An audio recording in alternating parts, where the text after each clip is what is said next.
Hello बच्चों, good morning. RB physics classes में आपका फिर से एक बार स्वागत है। तो बच्चों, जैसा कि हमारा क्लास 11th का सीरीज चल रहा है और 2 चैप्टर तक हमने पढ़ लिया उसको। हम तीसरे चैप्टर में पढ़ रहे थे और 4 वेग तक हमने पढ़ा था। बट वेग के बारे में हम पूरा कहानी ख़त्म नहीं कर पाए थे। कुछ प्रॉब्लम्स की वजह से 2 दिन गैप हो गया और आज हम वापस फिर अपने कार्यक्रम की ओर बढ़ रहे हैं। तो हम वेग में जहाँ से पहुँचे थे उस दिन रुके थे, वहीं से हम शुरू करने जा रहे हैं। और एक बात और बच्चों, यदि आपको ये सब चीज़ें यदि आपको समझ आ रही है, आपके काम में आ रहा है, तो आप कृपया आरबी फिजिक्स क्लासेस को सब्सक्राइब और लाइक करते जाइए और आपके अपने मित्रों को भी शेयर करते जाइए, क्योंकि ऐसा करने से हमारा आत्मविश्वास बढ़ेगा और हम और एनर्जी के साथ आएंगे आपके सामने। आपसे यही उम्मीद के साथ हम आगे बढ़ते हैं। तो आज का हमारा टॉपिक है वेग। हम पढ़ चुके थे, इसमें बस केवल एक चीज़ बचा था। वेग में हमने ये सब पढ़ लिया था कि दूरी बटे में वेग, विस्थापन बटे में समय को वेग कहते हैं। यहाँ तक हमने पढ़ा था कि इसे यस से प्रदर्शित करते हैं, इसे टी से, यहाँ से इसका मात्रक मीटर प्रति सेकेंड होगा, है ना, ये यूनिट है आपका। इसकी बीमा भी हमने LT-1 प्राप्त कर लिया था। इतनी सारी चीज़ें और एवरेज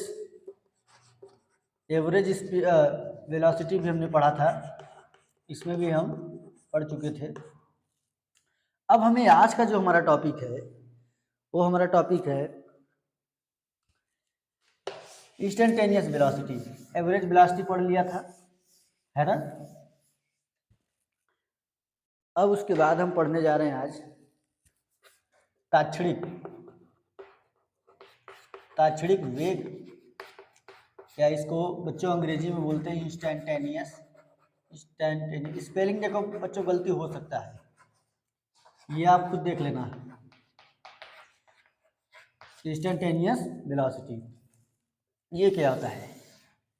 यानी इंस्टेंटेनियस वेलोसिटी का मतलब कि ऐसा समय जो अति सूक्ष्म हो, पलक झपकने से भी कम हो, लगभग 0 के बराबर हो। ऐसे समय में यदि किसी वस्तु के विस्थापन में परिवर्तन हो तो इस प्रकार से जो हमें वेग प्राप्त होगा वो ताक्षणिक वेग होगा। आइए देखते हैं। तो अति सूक्ष्म का मतलब होता है लगभग 0। अति सूक्ष्म लगभग 0, ठीक है। अति सूक्ष्म समयांतराल में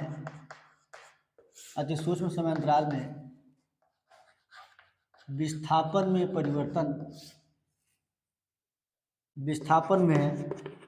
परिवर्तन ताक्षणिक वेग कहलाता है। ताक्षणिक वेग कहलाता है ना। तो आइए उसको देखते हैं। तो v इंस्टेंटेनियस मैं लिख दे रहा हूँ, इंस्टेंटेनियस INT, v इंस्टेंटेनियस होगा, v वेक्टर इंस्टेंटेनियस होगा limit delta t tends to 0 delta s by delta t, या इसको ऐसे भी लिख सकते हैं v instantaneous ds by dt। ये इसका अवकलन रूप है। ये क्या है? अवकलन। यदि ये आपको समझ में नहीं, डिफरेंस, डी का मतलब होता है डिफरेंस, है ना। तो अवकलन ये यदि आपको समझ में नहीं आ रहा है बच्चों, तो इस पर एक हम अलग से वीडियो बनाएंगे जिसका नाम होगा फिजिक्स वाली मैथ। इसको हम दूर कर देंगे। अवकलन समाकलन में पता है कि आपको दिक्कत आ रही होगी, क्योंकि 11th में ये नहीं है, 12th में मिलता है आपको पढ़ने के लिए मैथ में। तो कोशिश हमारी ये रहेगी कि अभी हम इसको देख लेते हैं, बाद में अभी के लिए समझ लेते हैं इसको। Limit delta s by delta t tends to 0, ये होता है आपका इंस्टेंटेनियस वेलोसिटी, ठीक है।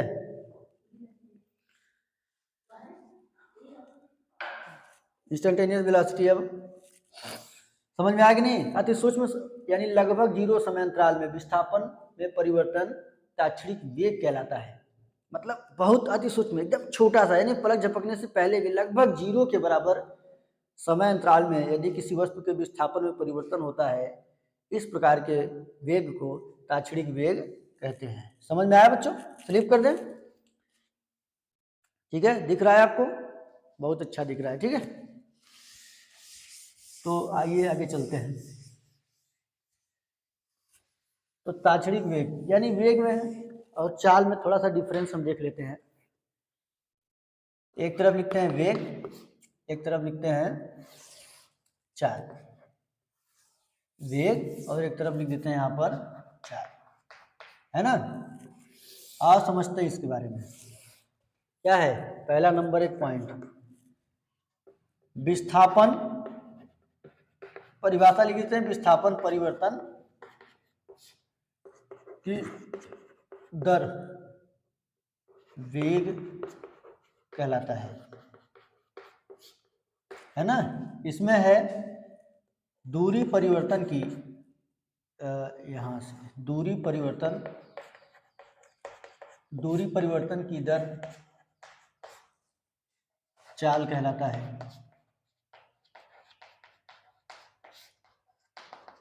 है ना? दूसरा पॉइंट,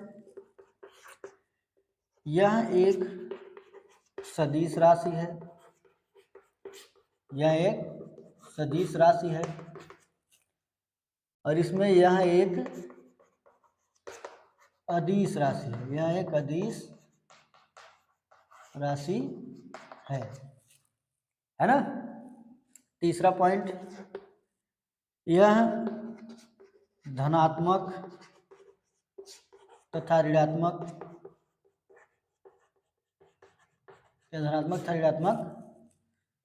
दोनों होता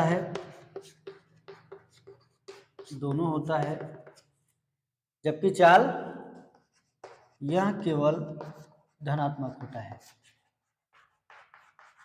यह केवल धनात्मक होता है। नंबर 4, इसका मात्रक मीटर प्रति सेकंड होता है, इसका एसआई मात्रक, और इसका भी एसआई मात्रक मीटर प्रति सेकंड ही होता है। 5वां, इसकी विमा LT-1 होती है और इसकी भी विमा LT-1 ही होता है ना बच्चों?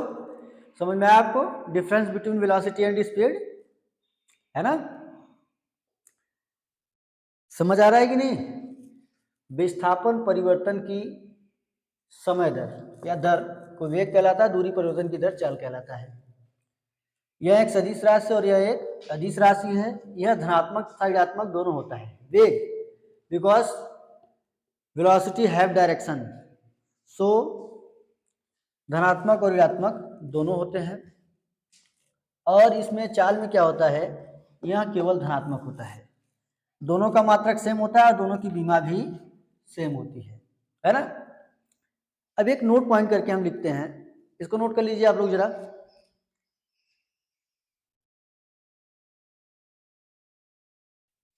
एक नोट पॉइंट करके लिखिए, उम्मीद करता हूँ आप लोग लिख लिए होंगे इसको।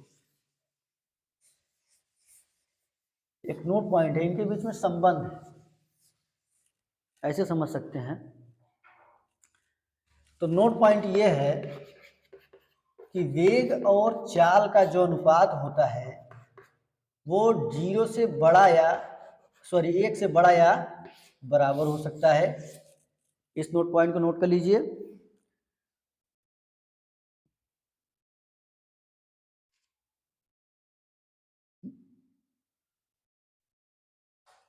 और एक नोट पॉइंट और लिख लीजिए,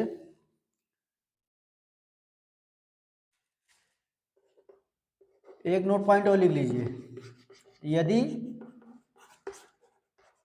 किसी वस्तु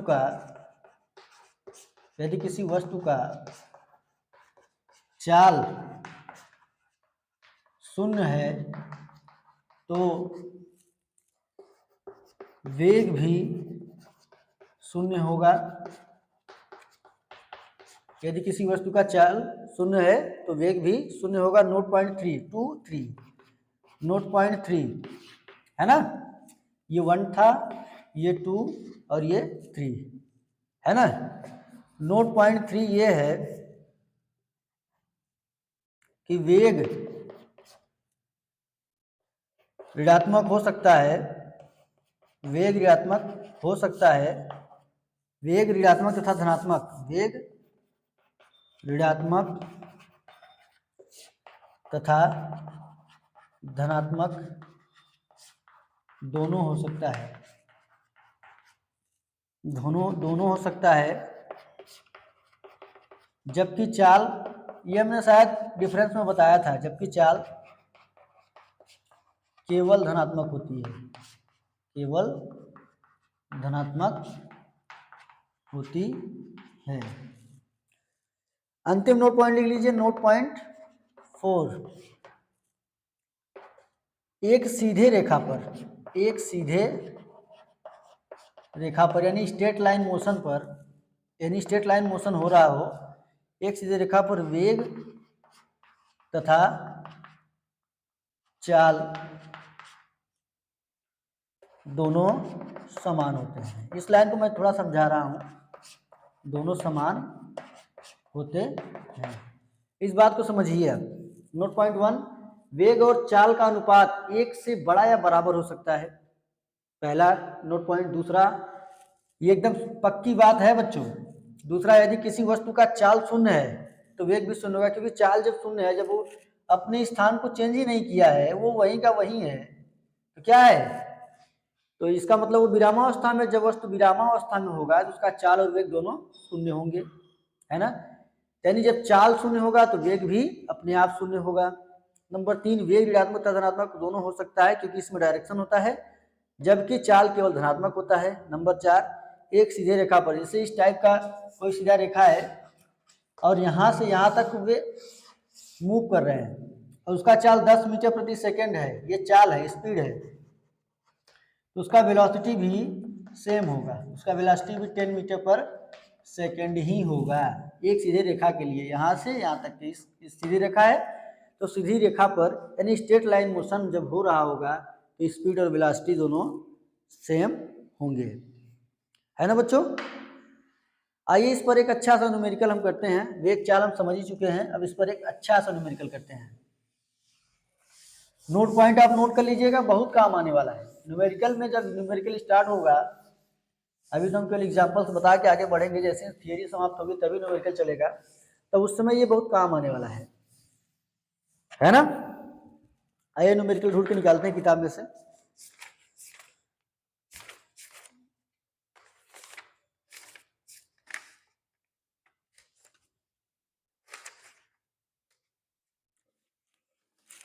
क्वेश्चन को पहले लिखते हैं। ये कुमार मित्तल का सवाल है, एक कार किसी दूरी को, एक कार किसी दूरी के आधे भाग को, एक कार किसी दूरी के आधे भाग को 40 किमी प्रति घंटा तथा शेष बचे भाग को 60 किमी प्रति घंटा की चाल से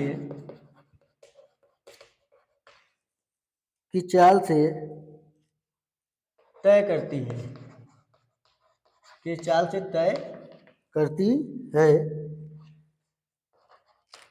कार की औसत चाल की गणना कीजिए। कार की औसत चाल की गणना कीजिए। कार की औसत चाल की गणना कीजिए। अब सवाल को समझते हैं। एक कार किसी दूरी के आधे भाग को 60 किमी प्रति घंटा तथा शेष बचे भाग को 60 किमी प्रति घंटा की चाल से तय करती है, तो कार की औसत चाल की गणना कीजिए।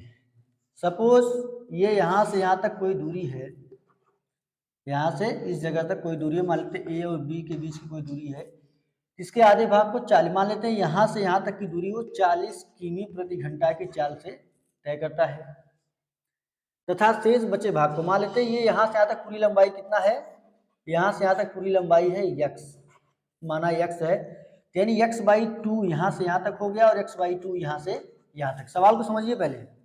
कह रहा है कि किसी दूरी के आधे भाग को, यानी पूरा दूरी हमने मान लिया x और आधा इधर हो गया, यहाँ से मैं मान लेता हूँ मिड पॉइंट है एम से, ये मिड पॉइंट है। तो आधे भाग को 40 किमी प्रति घंटा अर्थात शेष बचा कितना होगा, आधा भाग, इसको 60 किमी प्रति घंटा की चाल से तय कर रहा है। तो कह रहा है कार की औसत चाल की गणना कीजिए। तो मान लिया हमने, माना कुल दूरी बराबर x है ना। तो यहां से यहां तक आधी दूरी तय करने में लगा समय, फिर पूरा दूरी तय करने में लगा समय। पहले औसत चाल क्या होता है, औसत चाल बराबर होता है, आपने पढ़ा होगा, औसत चाल बराबर होता है कुल दूरी बटे में कुल समय। औसत चाल बराबर होता है कुल दूरी। 1 मिनट बच्चों, थोड़ा सा टेक्निकल प्रॉब्लम को समझना होगा। ठीक, बहुत अच्छा। औसत चाल बराबर कुल दूरी बटे में कुल समय। अब कुल दूरी कितना है, x। अब कुल समय हमें नहीं पता है, कुल दूरी तो मान लिया है x। एक बार सवाल को फिर समझते हैं। A to B डिस्टेंस है, हाफ डिस्टेंस 40 किमी पर आवर्स की दर से कवर करता है, फिर बाकी बचा हाफ 60 किमी प्रति आवर्स की दर से कवर करता है। तो वही पूछा एवरेज स्पीड क्या होगी। तो कुल दूरी क्या है, x।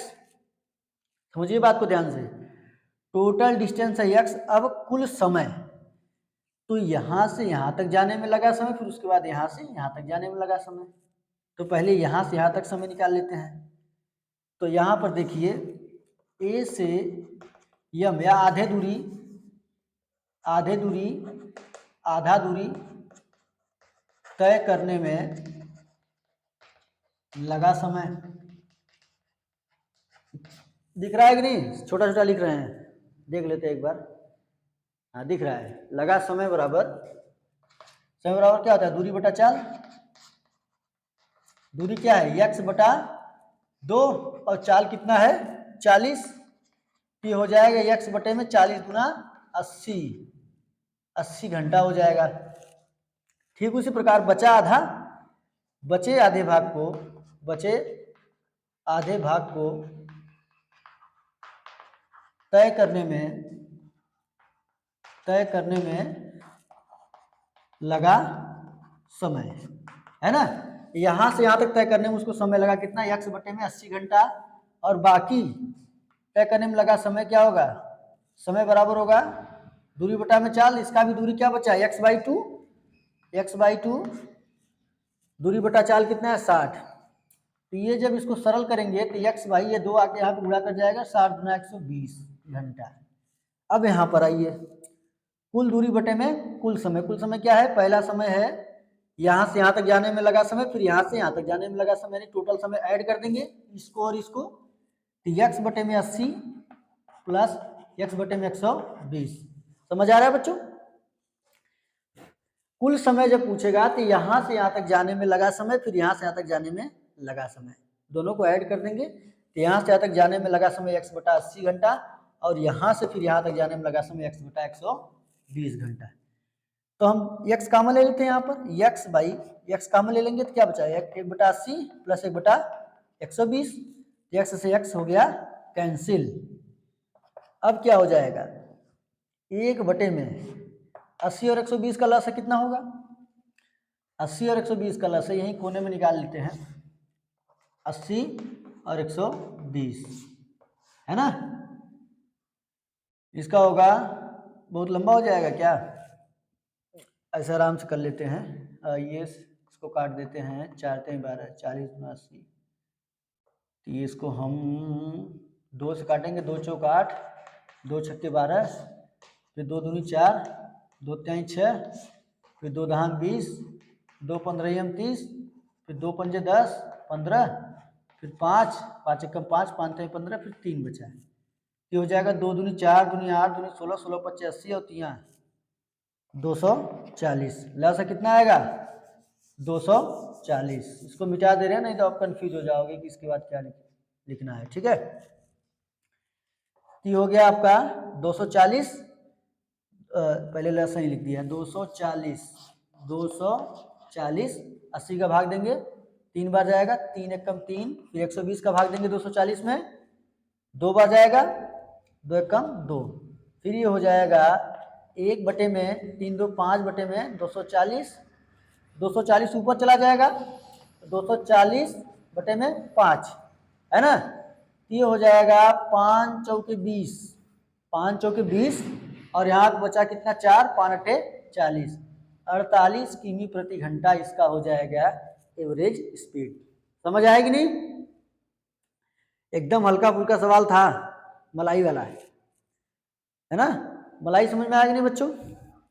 वापिस से देखते हैं, उसने कह रहा था कि यहाँ से यहाँ तक डिस्टेंस है, आधे को 40 किमी प्रति घंटा की चाल से, बाकी बच्चे को 60 किमी प्रति घंटा की चाल से स्पीड तय कर रहा था। तो मान लेते हैं कुल दूरी हमने x ले लिया यहाँ से यहाँ तक, तो आधा x/2 इसका, तो बचा यहाँ पे x/2 है ना। x/2 तो औसत चाल बराबर होता है कुल दूरी बटा कुल समय। कुल दूरी तो पता है x यहाँ से यहाँ तक, परंतु कुल समय नहीं पता था, तो यहाँ से यहाँ तक जाने में लगा समय, फिर यहाँ से यहाँ तक जाने में लगा समय, तो आधा दूरी तय करने में लगा समय यहाँ से निकाल लिया। या मैं लिख दे रहा हूँ A to M तक है ना।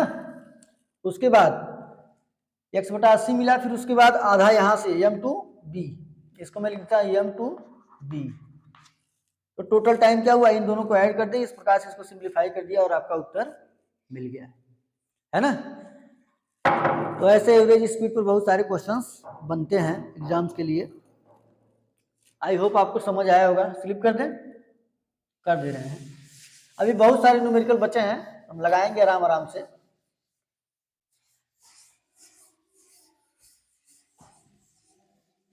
अभी हमें बहुत क्वेश्चंस लगाने हैं भाई। एनसीईआरटी में बहुत सारे क्वेश्चंस है, कुमार मित्तल में बहुत सारे क्वेश्चंस है। अब हम चलते हैं आगे। अब दूरी, वेग और चाल हमने क्लियर कर लिया। वेग और चाल क्या होता है इसका डिफरेंस पढ़ लिया ना बच्चों। वेग और चाल क्या होता है, उसमें क्या अंतर है, क्या रिलेशन है उसमें, और इन सब सारी चीज़ों को हमने डिस्कस कर लिया। कौन सदी से कौन नदी से, ये सब बातें, कौन धनात्मक कौन ऋणात्मक होता है, इन सब बातों पे हमने चर्चा कर लिया है। हम अपनी गाड़ी को थोड़ा सा आगे बढ़ाते हैं और हम अगला टर्म पढ़ने जा रहे हैं। एक चीज़ और थोड़ा सा नोट पॉइंट पढ़ लेते हैं। नोट वेग, देखो बेटा, वेग के बारे में एक जान लो। एक होता है परिवर्तित वेग, एक होता है परिवर्तित वेग, और एक होता है अपरिवर्तित वेग। अब इसको समझते हैं, अपरिवर्तित वेग है ना, इसको समझते हैं। ऐसा वेग जो समान समय अंतराल में अपरिवर्तित में, ऐसा वेग समान समय अंतराल में, जो समान समय अंतराल में समान विस्थापन तय करे, ये हो गया आपका अपरिवर्तित वेग। यानी ऐसा वेग जो समान समय अंतराल में समान ही विस्थापन तय कर रहा है, जबकि ऐसा वेग जो समान समय अंतराल में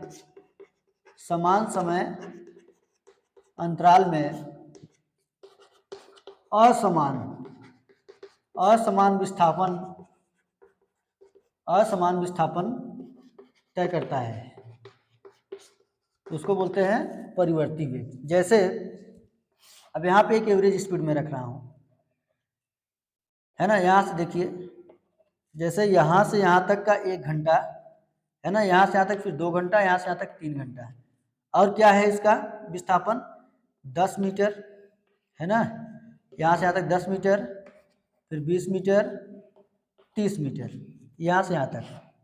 अब हम देख पा रहे हैं कि यहाँ पर सभी जगह आपको वेग क्या मिल रहा है, यहाँ पर क्या मिलेगा 10 मीटर, समय सेकंड में है ये समय आपका, तो यहाँ पर क्या मिल रहा है 10 मीटर पर सेकंड, और यहाँ पर क्या मिल रहा है, क्या होगा, चाल बराबर होता है विस्थापन बटे में वेग बराबर होता है विस्थापन बटा में समय, 2 का भाग देंगे तो 10 मीटर पर सेकंड यहाँ पर भी आएगा, 10 मीटर पर सेकंड यहाँ पर आएगा। परंतु ये कहानी में इधर देखता हूँ, ठीक है, 1 सेकंड, 2 सेकंड, 3 सेकंड। अब यहाँ पर वो 10 मीटर तय कर रहा है, फिर उसके बाद 30 मीटर, फिर उसके बाद 20 मीटर। तो यहाँ पर हम देख पा रहे हैं कि यहाँ पर 10 मीटर आया पहली बार में, 10 मीटर पर सेकंड आएगा वेग आपका। वेग बराबर क्या होता है? वेग बराबर होता है विस्थापन बटे में समय। विस्थापन बटे में समय, तो ये विस्थापन बटे में समय, एक का भाग देंगे 10 में 10 आएगा, यहाँ पर 2 का 10 में 30 में भाग देंगे कितना आएगा?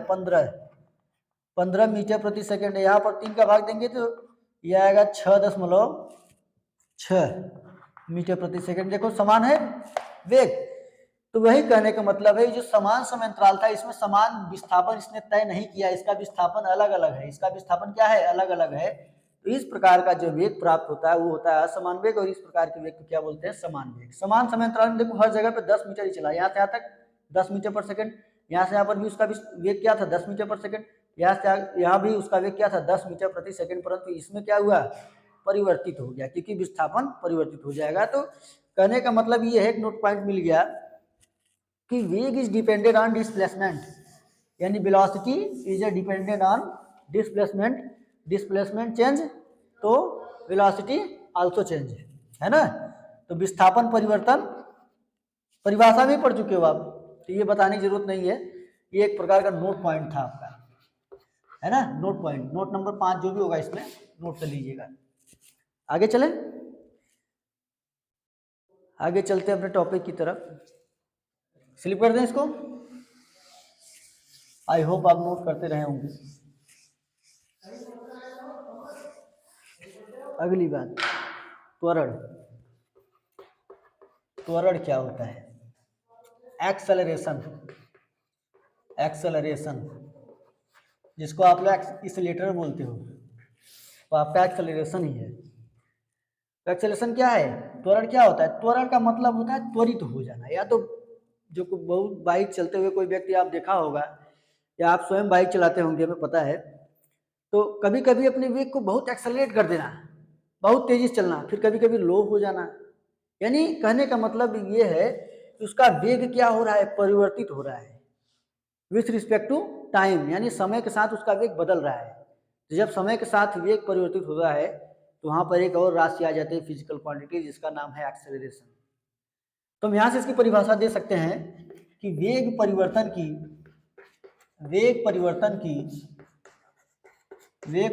की समय दर को, वेग परिवर्तन की समय दर को त्वरण कहते हैं, है ना। The change of velocity with respect to time is called acceleration। यानी समय के साथ वेग में परिवर्तन त्वरण कहलाता है। यानी वेग परिवर्तन की दर को त्वरण कहते हैं, या समय के सापेक्ष वेग में परिवर्तन को त्वरण कहते हैं। ये भी एक डिफिनीशन है ना। तो क्या होता है इसको, दूसरी बात, इसे ए से, स्मॉल ए, इसे ए से प्रदर्शित करते हैं। पॉइंट नोट करते जाइए, इसे ए से प्रदर्शित करते हैं। दूसरी बात, ये किस पे डिपेंड है? वेग पर। जब वेग सदिश राशि है तो ये भी क्या होगा? सदिश राशि है। यह एक सदिश राशि है, यह एक सदिश राशि है ना। ये सब कहानी हो गई। अब देखते हैं इसका परिभाषा क्या है। ए क्या कह रहा है? वेग परिवर्तन की दर, वेग परिवर्तन की दर। इसका मतलब वेग क्या है? पहले वेग इसका कुछ रहा होगा, फिर कुछ रहा होगा, तो v2 माइनस v1 ऐसा इसलिए ले रहे हैं, अंतिम वेग माइनस प्रारंभिक वेग v माइनस यू बटे में डेल्टा टी, या इसको ऐसे लिख सकते हैं delta v by delta T. कभी कभी जरूरत पड़ने में इसको ऐसे लिख सकते हैं v बाई टी, ए बराबर v बाई टी। ये भी सही है। तो यहां से हम 2-3 चीजें निकाल लेते हैं इसका फटाफट। इसको इतना स्लिप कर दें, इतना स्लिप कर दे बच्चों, कर दे रहा हूं, है ना, कर दे रहा हूं, ठीक है। नोट करते जाइए आप लोग। पढ़ने में यदि मजा आ रहा हो, आपको इससे कुछ लाभ हो रहा है, तो कृपया लाइक और सब्सक्राइब भी करते जाइएगा। और इस प्लेटफॉर्म से हम आपका पूरा सिलेबस कंप्लीट कराने वाले हैं, साथ में नीट की तैयारी भी करवाएंगे। ठीक है, तो ए बराबर क्या पढ़ा अभी, v बाई टी। यहाँ से मात्रक देख लेते हैं, मात्रक क्या होगा, तो ए का मात्रक यानी त्वरण का मात्रक, त्वरण का मात्रक यानी v का मात्रक, v का मात्रक बटे में t का मात्रक।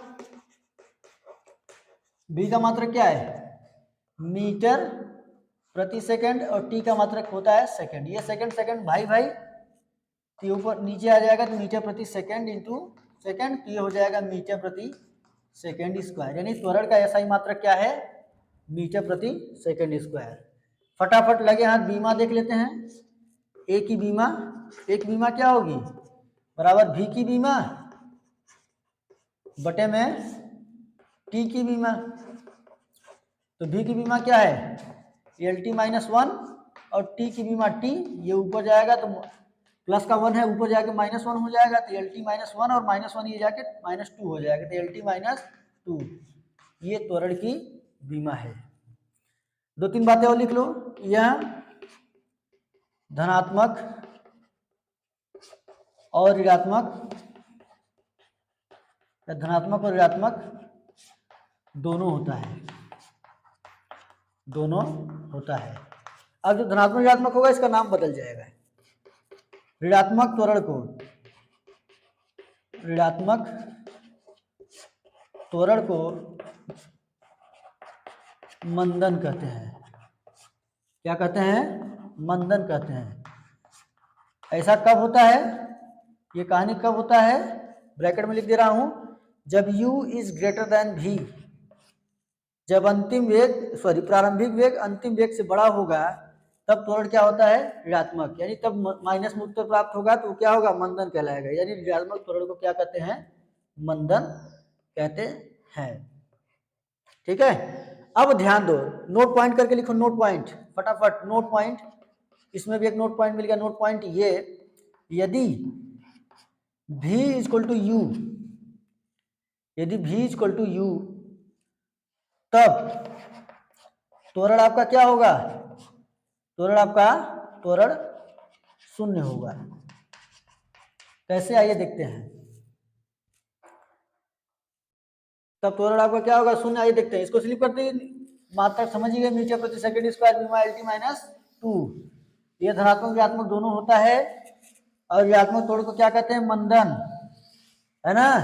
अब थोड़ा सा समझते हैं, यदि u बराबर v, तब त्वरण शून्य होगा। ये देखते हैं, हमने क्या पढ़ा, a बराबर पढ़ा अभी v minus u by T.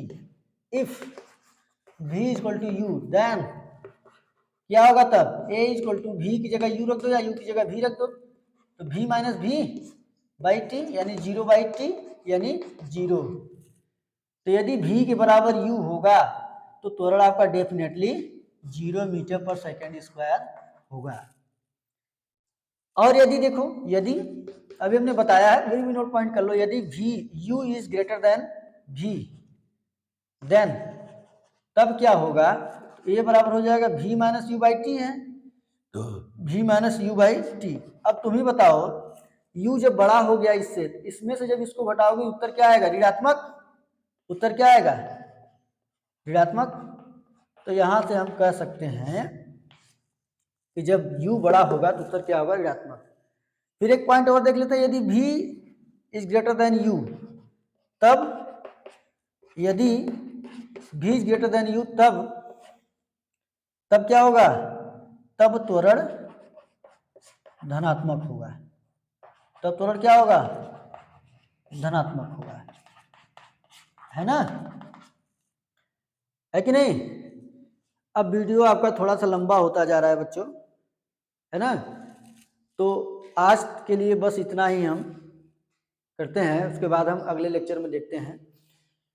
तो इस वाले लेक्चर में हमने क्या सीखा, हमने सीखा वेग एंड स्पीड, यानी वेग और चाल में अंतर। वेग और चाल में क्या सीखा, अंतर, पहला।